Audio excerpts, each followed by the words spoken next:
Hi రాము, ఎక్కడికి వెళ్తున్నావు? ఎక్కడికి వెళ్తున్నాను నీకు చెప్పి వెళ్ళాల్సిన అవసరం ఏమైనా ఉందంటావా? అలా అని కాదు, జనరల్గా అడిగాను. అవునరా, నేను 50 లక్షల పని మీద వెళ్తుంటా, అదంతా నీకెందుకు? వారిని మీరు పిచ్చోడు కాకపోతే ఎక్కడికి వెళ్తున్నానో చెప్పకూడదు అనుకుంటూనే చెప్పేస్తున్నాడు. మనకెందుకులే, విషయం అయితే తెలిసింది కదా. ఇప్పుడు వెళ్ళి వీడిని 50 లక్షల పని చేయకుండా చెడగొడతాను.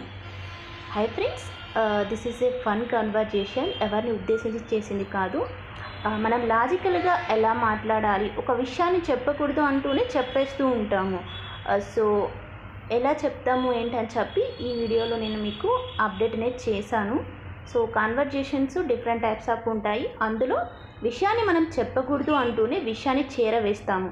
ఇది one of the part 1 conversation. ఇది మీకు నచ్చితే లైక్ చేయండి, షేర్ చేయండి. మరి ఇలాంటి వీడియోస్ కోసం మీ అభిప్రాయాన్ని కామెంట్లో తెలపండి. Thanks for your support. Thank you.